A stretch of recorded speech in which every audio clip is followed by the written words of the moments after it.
20 décembre. Hébreux, chapitre 1er, chapitre 2, chapitre 3, chapitre 4.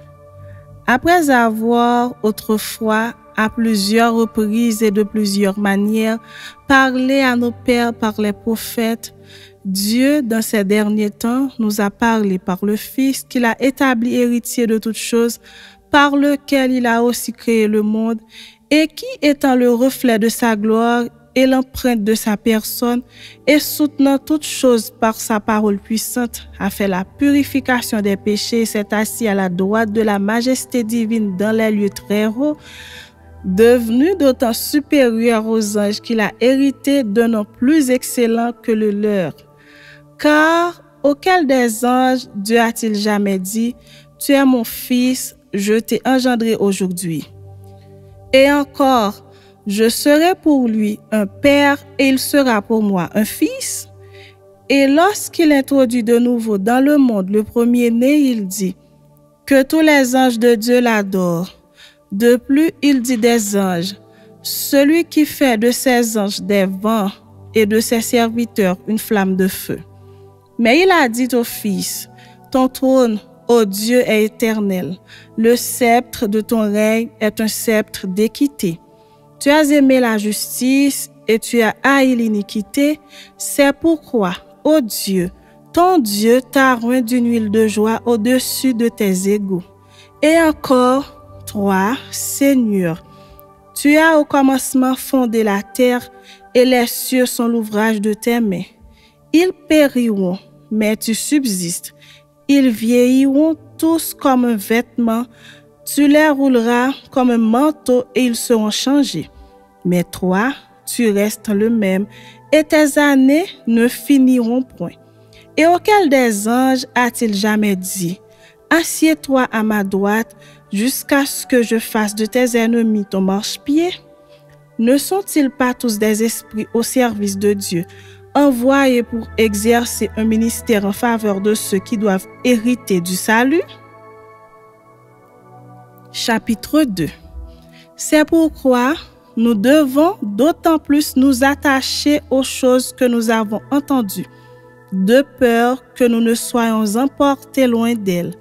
Car si la parole annoncée par des anges a eu son effet, et si toute transgression et toute désobéissance a reçu une juste rétribution, comment échapperons-nous en négligeant un si grand salut qui, annoncé d'abord par le Seigneur, nous a été confirmé par ceux qui l'ont entendu, Dieu appuyant leur témoignage par des signes, des prodiges et divers miracles, et par les dons du Saint-Esprit distribués selon sa volonté. En effet, ce n'est pas à des anges que Dieu a soumis le monde à venir dont nous parlons. Or, quelqu'un a rendu quelque part ce témoignage. Qu'est-ce que l'homme pour que tu te souviennes de lui, ou le Fils de l'homme pour que tu te prennes soin de lui? Tu l'as abaissé pour un peu de temps au-dessous des anges, tu l'as couronné de gloire et d'honneur, tu as mis toutes choses sous ses pieds. En effet, en lui soumettant toutes choses, Dieu n'a rien laissé qui ne lui fût soumis. Cependant, nous ne voyons pas encore maintenant que toutes choses lui soient soumises. Mais celui qui a été abaissé pour un peu de temps au-dessous des anges, Jésus, nous le voyons couronné de gloire et d'honneur à cause de la mort qu'il a soufferte, afin que, par la grâce de Dieu, il souffrit la mort pour tous. Il convenait, en effet, que celui pour qui et par qui sont toutes choses, et qui voulait conduire à la gloire beaucoup de fils, éleva à la perfection par les souffrances le prince de leur salut. Car celui qui sanctifie et ceux qui sont sanctifiés sont tous issus d'un seul.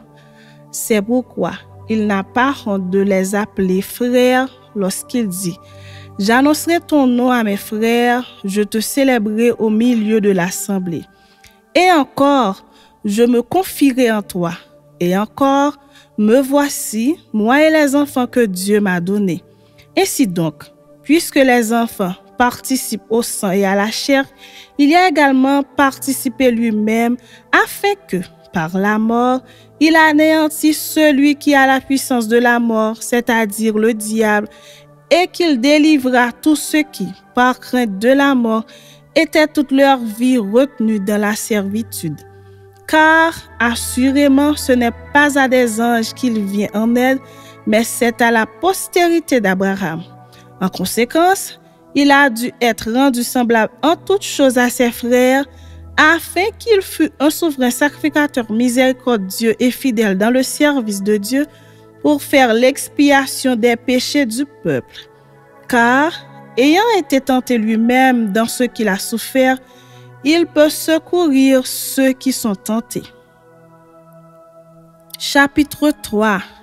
C'est pourquoi, frères saints, qui avaient part à la vocation céleste, considérez l'apôtre et le souverain sacrificateur de la foi que nous professons, Jésus, qui a été fidèle à celui qui l'a établi, comme le fut Moïse dans toute sa maison. Car il a été jugé digne d'une gloire d'autant supérieure à celle de Moïse que celui qui a construit une maison a plus d'honneur que la maison même. Chaque maison est construite par quelqu'un, mais celui qui a construit toutes choses, c'est Dieu. Pour Moïse, il a été fidèle dans toute la maison de Dieu comme serviteur pour rendre témoignage de ce qui devait être annoncé. Mais Christ l'est comme fils sur sa maison. Et sa maison, c'est nous, pourvu que nous retenions jusqu'à la fin la ferme confiance et l'espérance dont nous nous glorifions. C'est pourquoi, selon ce que dit le Saint-Esprit, aujourd'hui, si vous entendez sa voix, n'endurcissez pas vos cœurs, comme lors de la révolte, le jour de la tentation dans le désert, où vos pères me tentèrent pour m'éprouver, et ils virent mes œuvres pendant 40 ans.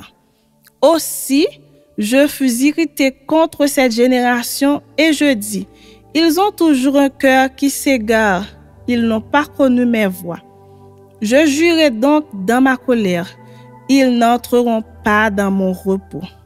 Prenez garde, frères, que quelqu'un de vous n'ait un cœur mauvais et incrédule au point de se détourner du Dieu vivant.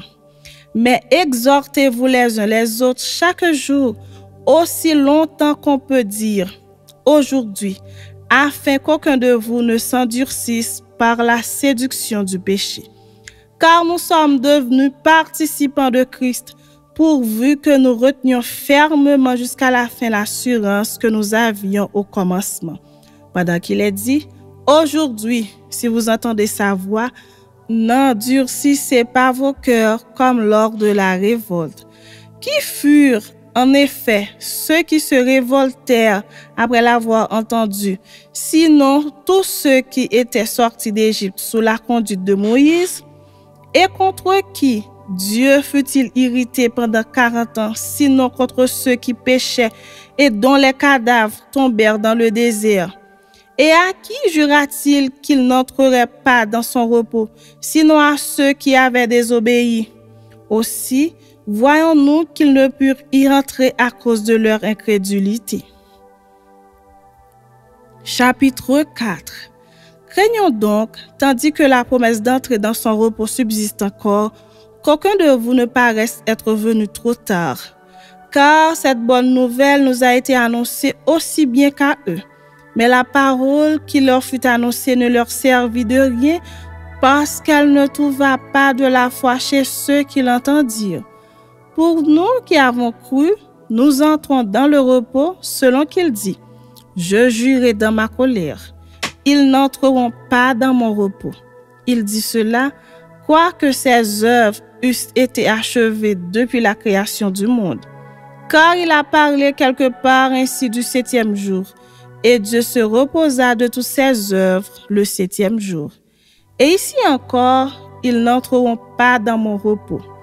Or, puisqu'il est encore réservé à quelques-uns d'y entrer, et que ceux à qui d'abord la promesse a été faite n'y sont pas entrés à cause de leur désobéissance, Dieu fixe de nouveau un jour aujourd'hui en disant dans David si longtemps après, comme il est dit plus haut, aujourd'hui, si vous entendez sa voix, n'endurcissez pas vos cœurs.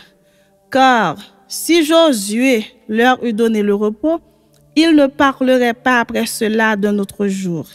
Il y a donc un repos de sabbat réservé au peuple de Dieu, car celui qui entre dans le repos de Dieu se repose de ses œuvres, comme Dieu s'est reposé des siennes. Efforçons-nous donc d'entrer dans ce repos, afin que personne ne tombe en donnant le même exemple de désobéissance. Car la parole de Dieu est vivante et efficace, plus tranchante qu'une épée quelconque à deux tranchants, pénétrante jusqu'à partager âme et esprit, jointure et moelle, elle juge les sentiments et les pensées du cœur. Nulle créature n'est cachée devant lui, mais tout est à nu et à découvert aux yeux de celui à qui nous devons rendre compte. Ainsi, puisque nous avons un grand souverain sacrificateur qui a traversé les cieux, Jésus, le Fils de Dieu, demeurons fermes dans la foi que nous professons, car nous n'avons pas un souverain sacrificateur qui ne puisse compatir à nos faiblesses. Au contraire, il a été tenté comme nous en toutes choses, sans commettre de péché. Approchons-nous donc avec assurance du trône de la grâce, afin d'obtenir miséricorde et de trouver grâce pour être secourus dans nos besoins.